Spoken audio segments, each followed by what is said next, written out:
દિલ્હીના પૂર્વ મુખ્યમંત્રી મનીષ સિસોદિયાની હોળી હવે જેલમાં જ ઉજવાશે.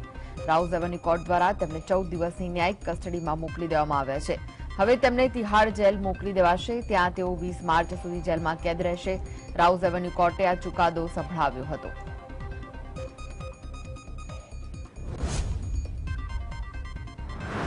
સોમવારે સીબીઆઈની ટીમ આરજેડી નેતા અને બિહારના પૂર્વ મુખ્યમંત્રી રાબડી દેવીના ઘરે દરોડા પાડ્યા હતા. જમીનના બદલામાં નોકરીના મુદ્દે તપાસ કાર્યવાહી કરવામાં આવી. લાલુ યાદવ, રાબડી દેવી અને તેમની પુત્રી મીસા ભારતી સમગ્ર કેસના આરોપી છે.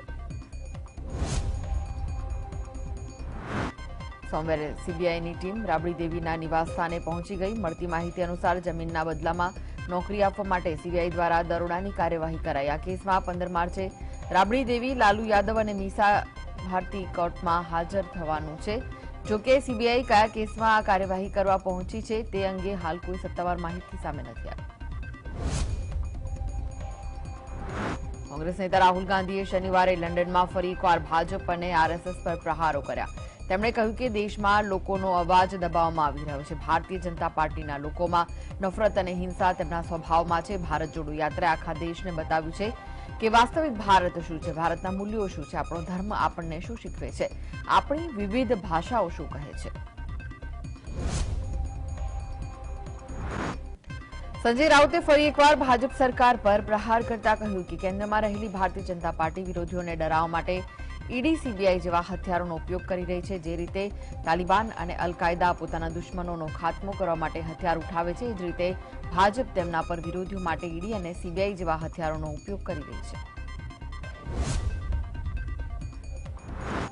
કેન્દ્રીય મંત્રી અને આરપીઆઈ નેતા રામદાસ અઠવલે અવારનવાર વડાપ્રધાન નરેન્દ્ર મોદીના વખાણ કરતા જોવા મળે છે. આ વખતે પણ તેમણે પીએમ મોદીના જોરદાર વખાણ કર્યા. તેમણે કહ્યું કે દેશભરમાં મોદીનો પ્રભાવ ઘણો સારો છે, જેના કારણે 3 રાજ્યો ત્રિપુરા, મેઘાલય અને નાગાલેન્ડમાં ભાજપને ફાયદો થયો છે.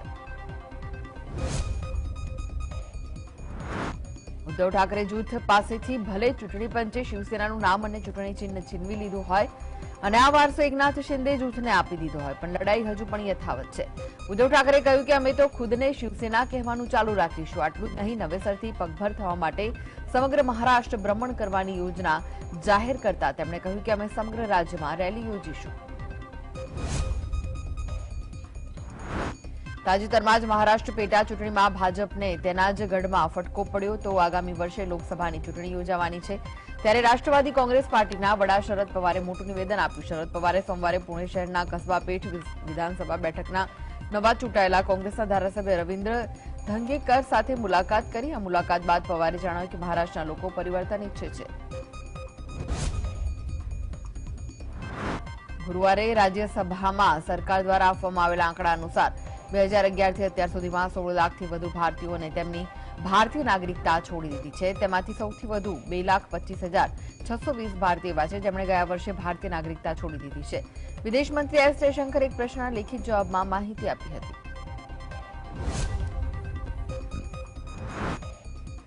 તો કર્ણાટકના ભૂતપૂર્વ મુખ્યપ્રધાન બીએસ યેદિયુરપ્પા વિજય સંકલ્પ યાત્રાનો પ્રચાર કરવા માટે કર્ણાટકના જેવરગીમાં જવાના હતા, પરંતુ સભા સ્થળે પહોંચે તે પહેલા તેમનું હેલિકોપ્ટર ક્રેશ થવાનું હતું. જોકે પાયલોટની સમય સૂચકતાના કારણે હેલિકોપ્ટર ક્રેશ થતાં બચી ગયું હતું.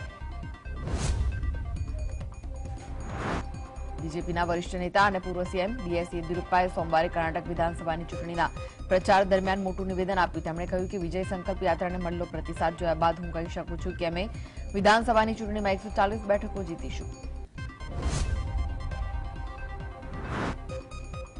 પીએમ નરેન્દ્ર મોદી સોમવારે ગુજરાતના રોજગાર મેળાને વર્ચ્યુઅલ રીતે સંબોધિત કર્યો. દરમિયાન પીએમએ કહ્યું કે ગુજરાતમાં ટૂંકા ગાળામાં જ બીજી વખત રોજગાર મેળાનું આયોજન કરવામાં આવી રહ્યું છે. આ કાર્ય માટે હું મુખ્યમંત્રી ભૂપેન્દ્રભાઈ અને તેમની ટીમને અભિનંદન આપું છું. પીએમ મોદીએ કહ્યું કે આજે જેમને રોજગાર પત્રો સોંપવામાં આવ્યા તેમના માટે હું ઉજ્જવળ ભવિષ્યની કામના કરું છું.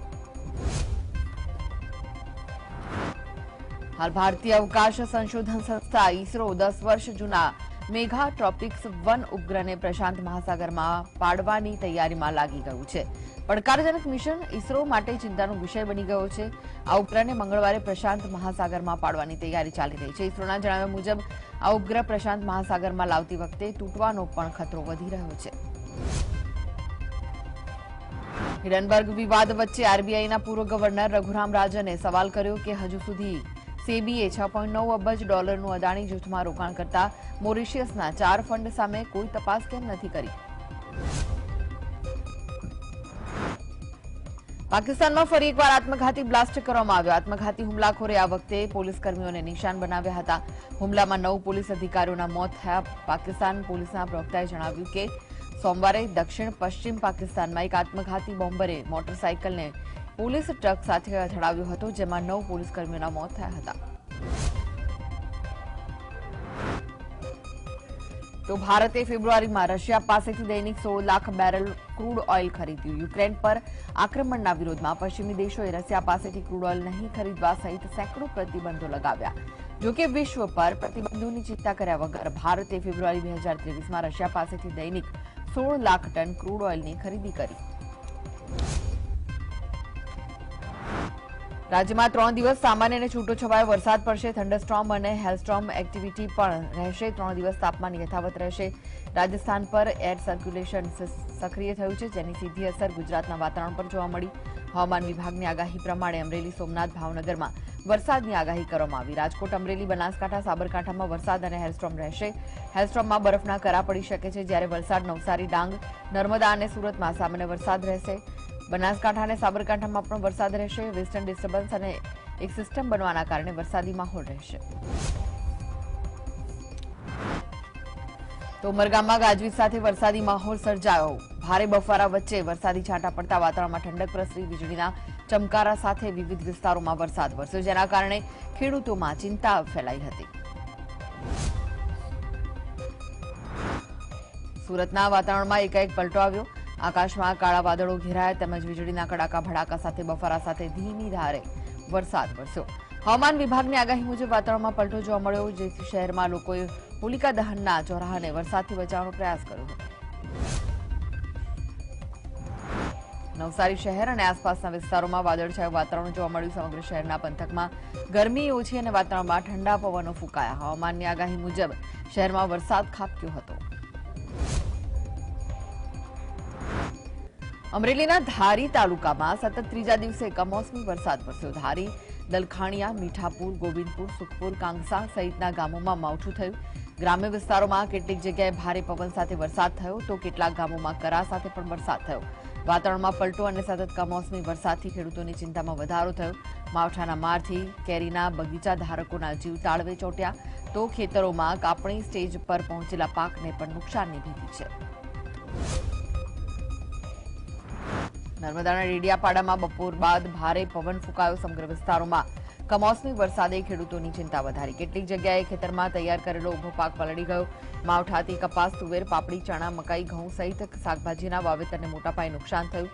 આંબા પર મોર બેસવાનો સમય છે. ભારે પવનના કારણે આંબાના મોર પણ ખરી પડ્યા. હોળીના તહેવારમાં માવઠાએ રંગમાં ભંગ તો પાડ્યો જ, સાથે જ ખેડૂતોને પડ્યા પર પાટું જેવી સ્થિતિ સર્જાઈ. ઉત્તર ગુજરાતના ઘણા વિસ્તારોમાં માવઠું થયું છે. મહેસાણા જિલ્લાના બહુચરાજી સહિત આસપાસના ગ્રામ્ય વિસ્તારોમાં ભારે પવન સાથે કમોસમી વરસાદ વરસ્યો. બપોર બાદ ભારે પવન ફૂંકાવાની શરૂઆત થઈ અને કેટલાક ગામમાં કરા પણ પડ્યા હતા. માવઠાથી રવિ સિઝનના કાપણી સ્ટેજ પર પહોંચેલા પાકને નુકસાનની પૂરી શક્યતા છે. હવામાન વિભાગે રાજ્યના વિવિધ વિસ્તારમાં વરસાદની આગાહી કરી. ત્યારે પાટણ જિલ્લામાં ભારે પવન સાથે કમોસમી વરસાદ વરસ્યો. જિલ્લાના શંખેશ્વર તાલુકાના મોટાભાગના ગામોમાં કમોસમી વરસાદ સાથે કરા પડ્યા. ભારે પવન, કરા અને કમોસમી વરસાદને લઈને ખેડૂતોના તૈયાર થયેલા ઈસબગુલ, ઘઉં, એરંડાના પાકમાં ભારે નુકસાન થયું છે, જેના કારણે ખેડૂતોને પડ્યા પર પાટું જેવી પરિસ્થિતિ સર્જાઈ. તો હવામાન બદલાતા ધોરાજીના સરકારી હોસ્પિટલમાં દર્દીઓનો ધસારો વધ્યો હોવાનું સામે આવ્યું. કમોસમી વરસાદ અને હવામાનમાં થયેલા ફેરફારને લઈને વાયરલ ઇન્ફેક્શનના દર્દીઓની સંખ્યા વધી છે. સરકારી હોસ્પિટલોમાં રોજના 500 થી વધુ દર્દીઓની ઓપીડી થાય છે, જેમાં મુખ્યત્વે તાવ, શરદી, ઉધરસ જેવી બીમારીઓ તેમજ વાયરલ ઇન્ફેક્શન ફેલાતું હોવાનું પણ તબીબો જણાવે છે.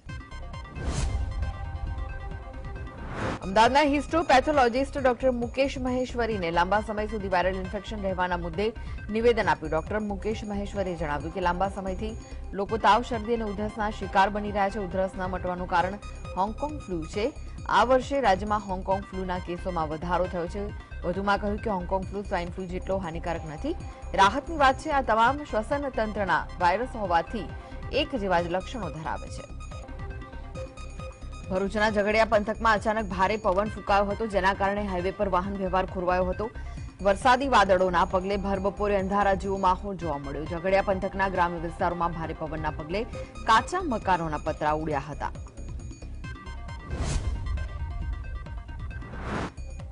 તો રાજ્યભરમાં માવઠાની આગાહી વચ્ચે વિસાવદર પંથકમાં સતત 3 કલાક ધોધમાર વરસાદ વરસ્યો, જેથી ભર ઉનાળે ચોમાસા જેવો માહોલ જોવા મળ્યો હતો. તો મુંડિયા, રાવણી, વેકરિયા, રાજપરા ગામમાં 3 ઇંચ વરસાદ વરસ્યો, જ્યારે લાલપુર, જેતલવડ સહિતના ગ્રામ્ય વિસ્તારમાં 1 ઇંચથી વધુ વરસાદ વરસ્યો. વરસાદ સાથે ભારે પવનના કારણે ઘઉં, ધાણા, જીરું, ચણા સહિતના પાકનો સોથ પડી ગયો.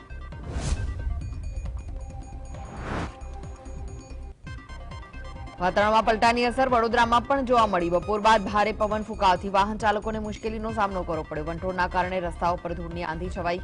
ભારે પવનના કારણે શહેરમાં કેટલાક વિસ્તારોમાં ઝાડ પડવાની ઘટના બની, તો કેટલીક જગ્યાએ ઝાડ નીચે પાર્ક કરેલા વાહનો દબાયા હતા.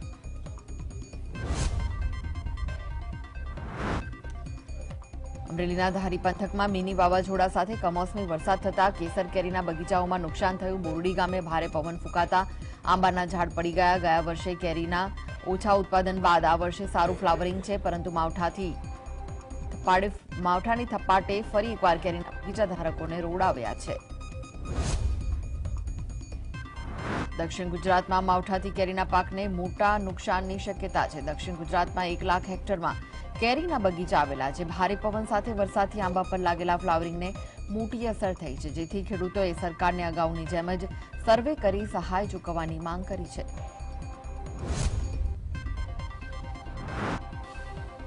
સુરેન્દ્રનગરના ચોટીલા સહિતના શહેરી વિસ્તારોમાં વાતાવરણમાં પલટો આવ્યો. કમોસમી વરસાદથી ઘઉં, ચણા, જીરું સહિતના પાકને મોટા પાયે નુકસાન થવાની ભીતિ છે.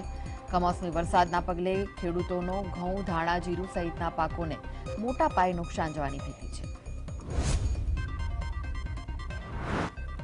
અરવલ્લી જિલ્લામાં પણ કરા સાથે કમોસમી વરસાદ વરસ્યો. મેઘરજના જેતપુર, તરકવાડા સહિતના વિસ્તારોમાં વરસાદ વરસ્યો, જ્યારે મોડાસાના દઘાલિયા, જંબુસર સહિતના ગ્રામ્ય વિસ્તારોમાં માવઠું પડ્યું. કમોસમી વરસાદથી ખેતીના પાકને નુકસાનની ભીતિ છે. ગારિયાધારમાં સતત બીજા દિવસે અષાઢી જેવો માહોલ સર્જાયો. ગારિયાધાર શહેર તેમજ ગ્રામ્ય વિસ્તારોમાં ભર ઉનાળામાં કમોસમી વરસાદ વરસ્યો, ત્યારે ભારે પવન સાથે કમોસમી વરસાદ વરસતા પાલીતાણા રોડ પર વૃક્ષો ધરાશયી થયા. તો પવનના કારણે લોકોના ઘરના પતરા અને નળિયા ઉડ્યા હતા. સાવચેતીના ભાગરૂપે વીજ પુરવઠો બંધ કરાયો હતો. ભાવનગર શહેરમાં સતત બીજા દિવસે વીજળીના કડાકા સાથે અનેક વિસ્તારોમાં ભારે પવન ફૂંકાયો. ભારે પવન ફૂંકાવાની સાથે અનેક વિસ્તારોમાં કમોસમી વરસાદ વરસ્યો. ગ્રામ્ય વિસ્તારમાં ભારે પવન સાથે ઝરમર વરસાદ થતા ખેડૂતોમાં ચિંતા જોવા મળી હતી. બનાસકાંઠાના દિયોદર પંથકના વાતાવરણમાં પલટો આવ્યો. દિયોદરના ગ્રામ્ય વિસ્તારોમાં ગાજવીજ સાથે કમોસમી વરસાદ વરસ્યો. ચાડા ગામે કરા સાથે કમોસમી વરસાદ વરસતા ખેડૂતો ચિંતિત બન્યા. બનાસકાંઠા જિલ્લામાં ભાભર પંથકમાં ભારે પવન સાથે વરસાદ વરસ્યો. ભાભરમાં ભર ઉનાળે ચોમાસા જેવો માહોલ સર્જાયો. કમોસમી વરસાદ વરસતા ખેડૂતોની ચિંતામાં વધારો થયો. ખેડૂતોના એરંડા, રાયડા સહિતના પાકને નુકસાનની ભીતિ સેવાઈ રહી છે. પશ્ચિમ કચ્છ બાદ પૂર્વ કચ્છનું વાતાવરણ પલટાયું. રાપર શહેર અને ગ્રામ્ય વિસ્તારોમાં ભારે પવન ફૂંકાયો. રાપરના ખેંગાર પર અને મનફરા ગામમાં ભારે પવન ફૂંકાતા વીજ પોલ, અનેક વૃક્ષો ધરાશયી થયા હતા.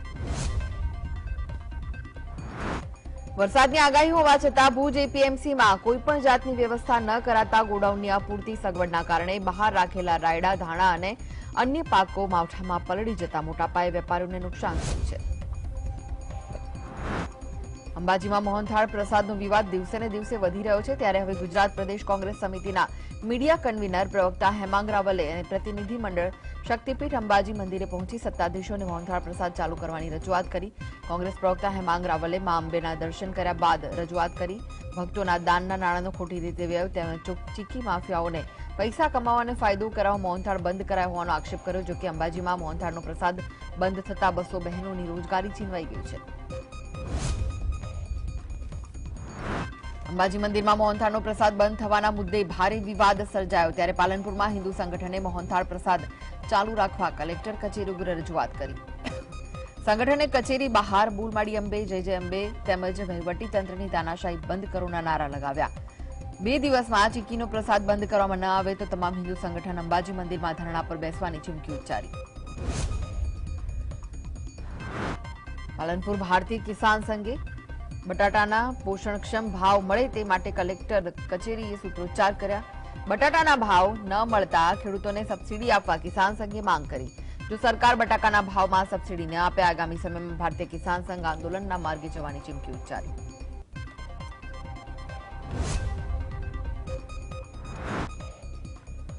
ઊંઝા નગરપાલિકા કોર્પોરેટરના કેસમાં હાઈકોર્ટે મહત્વનો ચુકાદો આપ્યો. હાઈકોર્ટે જણાવ્યું કે જનપ્રતિનિધિઓ બિનસંસદીય અભદ્ર ભાષાનો પ્રયોગ કરે તો તેમને ગેરલાયક ઠેરવી શકાય. જનપ્રતિનિધિની ફરજના ભાગરૂપે જનતાને સાચો માર્ગ દેખાડવાની ફરજ તેમનામાં આવે છે. મહત્વનું છે કે ઊંઝા નગરપાલિકાના ચૂંટાયેલા કાઉન્સિલરને ગેરલાયક ઠેરવવાના નિર્ણય પર હાઈકોર્ટે બહાલી આપી હતી.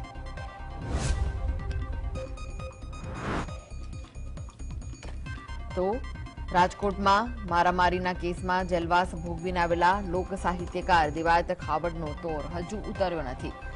જેલવાસ બાદના પ્રથમ ડાયરામાં આજ પોલીસ અને ન્યાયતંત્રને પડકાર ફેંક્યો હોય તેમ લાગે, કારણ કે જેલમાંથી છૂટ્યા બાદના પ્રથમ ડાયરામાં તેમણે કહ્યું કે હું શું બોલું એનું આખું ગુજરાત રાહ જોઈને બેઠું છે, પરંતુ કોઈ વાયડાઈ કરીશ નહીં, માત્ર વ્યવહારની જ વાત કરીશ. પહેલા પણ કહેતો હતો ને આજે પણ કહું છું, ઝુકેગા નહીં સાલા.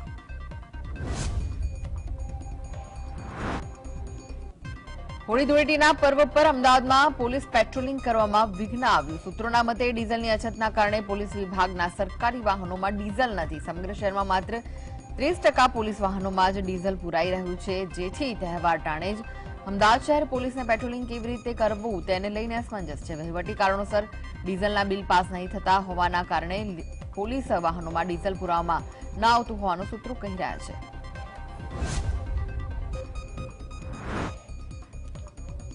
જામનગરમાં પાર્કિંગ પોલિસીનો અમલ કરવામાં આવતો નથી, જેના કારણે પ્રજા પીસાઈ રહી છે. શહેરના મુખ્ય વિભાગોમાં ખરીદી કરવા કે અન્ય કામોસર જતા લોકો વાહન પાર્કિંગ કરવાના લઈને ખૂબ જ હેરાન થાય છે. ત્યારે આ મુદ્દે વિપક્ષ દ્વારા અધિકારીઓ પર આકરા પ્રહારો કરવામાં આવ્યા. વિપક્ષે નેતાના જણાવ્યા અનુસાર મહાનગરપાલિકા દરેક બજેટમાં પાર્કિંગ પોલિસી તો લાવે છે.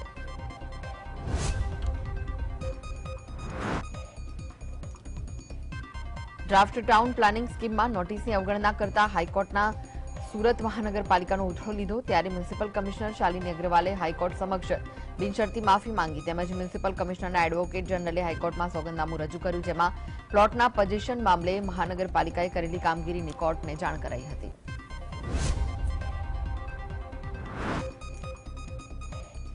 વિધાનસભામાં પ્રશ્નોત્તરી કાળ દરમિયાન રાજ્યમાં સરકારી પોલિટેકનિક કોલેજોમાં સંવર્ગવાર મંજૂર મહેકમ પ્રમાણે સંવર્ગવાર કુલ 986 ખાલી જગ્યા હોવાનો રાજ્ય સરકારે સ્વીકાર કર્યો. એક પ્રશ્નના જવાબમાં શિક્ષણ મંત્રીએ પ્રશ્નોનો જવાબ આપ્યો. વર્ગ 1 અંતર્ગત 87 જગ્યા ભરાયેલી હતી, જ્યારે 84 જગ્યા ખાલી હોવાની વાત સામે આવી. વર્ગ 2 માં 2050 જગ્યા ભરાઈ, 182 ખાલી જગ્યા હોવાની જાણકારી સામે આવી.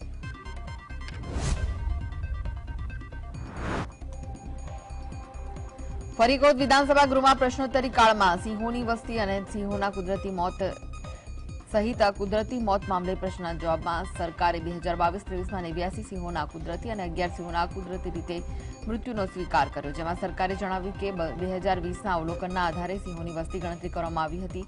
એ મુજબ રાજ્યમાં 674 જેટલા સિંહ છે, જેમાં 206 નર, 309 સિંહણ બચ્ચા 29 અને 130 વણ ઓળખાયેલા 130 સિંહ છે. ગુજરાતમાં 2 વર્ષ દરમિયાન કુદરતી રીતે મૃત્યુ પામેલા સિંહની વિગતો જાહેર કરતા વનમંત્રીએ કહ્યું કે 2020-21માં 130, વર્ષ 2020-22માં 113 અને 22-23માં 89 જેટલા સિંહોના કુદરતી મોત થયા છે. આપણું ગુજરાત રાજ્ય અન્ય ક્ષેત્રની જેમ સાહસિક સ્પર્ધાઓ ક્ષેત્રે અગ્રેસર રહે અને દેશને એક નવીન રાહ ચીંધે તે માટે રાજ્ય સરકાર દ્વારા ગુજરાત અને દેશના યુવાનો વધુ સાહસિક બને તે માટે વીર સાવરકર અખિલ ભારત સમૃદ્ધ તરણ સ્પર્ધા અને રાજ્યકક્ષા અને રાષ્ટ્રીય કક્ષાની ગિરનાર આરોહણ અવરોહણ સ્પર્ધાનું આયોજન કરાય છે. પણ સ્પર્ધકોની ઇનામી રકમમાં ઘણા વર્ષોથી વધારો કરાયો નહોતો, જેને લઈને ગૃહમાં રાજ્યના ગૃહમંત્રી હર્ષ સંઘવી દ્વારા સ્પર્ધકોને પ્રોત્સાહન મળે તે હેતુસર ઇનામની રકમની વધારાને જાહેરાત કરાઈ.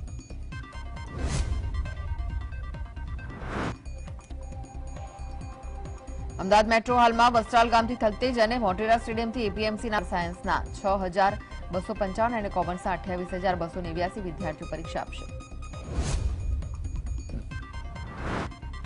રિઝર્વ બેંક ઓફ ઇન્ડિયાએ ડભોઈની શ્રી મહાલક્ષ્મી મર્કેન્ટાઇલ બેંક સામે 6 મહિના માટે નિયંત્રણો લાદ્યાની નોટિસ બહાર પાડી છે, જેને લઈને સુલતાનપુરામાં આવેલી શ્રી મહાલક્ષ્મી મર્કેન્ટાઇલ બેંક પર ખાતેદારો નાણાં લેવા દોડી આવ્યા હતા.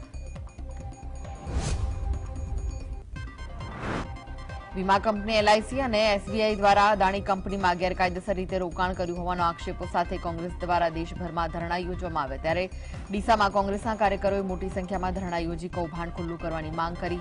એલઆઈસી અને એસબીઆઈએ અદાણી કંપનીમાં ગેરકાયદેસર રીતે નિયમ વિરુદ્ધ રોકાણ કરી લોકો સાથે દ્રોહ કર્યો છે.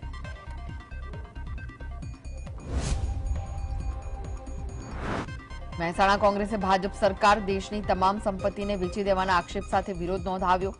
મહેસાણાના ગાંધી શોપિંગની સામે એલઆઈસી અને એસબીઆઈ જેવી જાહેર સંસ્થાઓમાં લોકોના નાણાંનું રોકાણ છે, જેને પાયમાલ કરી દેવાની નીતિના વિરોધમાં કોંગ્રેસે પ્રદર્શન કર્યું, જેમાં પક્ષના તમામ હોદ્દેદારો હાજર રહ્યા હતા.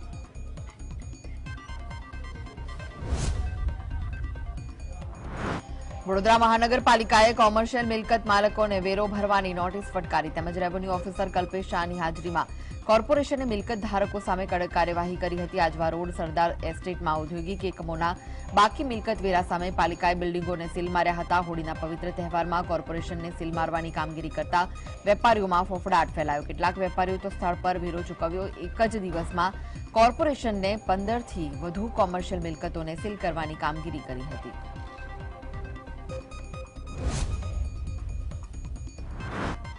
અમદાવાદ શહેરમાં પત્નીની ક્રૂરતાથી કંટાળેલા પતિની અરજી ફેમિલી કોર્ટમાં મંજૂર કરી. શહેરના વસ્ત્રાલ રોડ પર રહેતા એક દંપતી વર્ષ 2013માં સામે આવતા હોય છે. પતિ અને સાસરિયા દ્વારા અપાતો ત્રાસ, ઘરેલુ હિંસા, દહેજની માંગણી જેવા અનેક કિસ્સાઓમાં ફેમિલી કોર્ટમાં વારંવાર આવતા હોય છે. જોકે પહેલીવાર ફેમિલી કોર્ટમાં એક અજીબ કિસ્સો સામે આવ્યો. ફેમિલી કોર્ટમાં પત્નીથી કંટાળેલો એક પતિએ અરજી કરી, જેમાં કોર્ટે મહત્વનો ચુકાદો આપ્યો.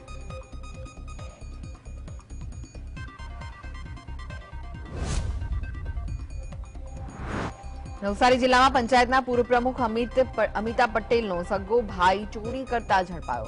ખેર ગામના બરડીપાડા ગામે ભાજપના આગેવાનના ભાઈને ચોરી કરતા પોલીસે રંગે હાથ ઝડપી પાડ્યો.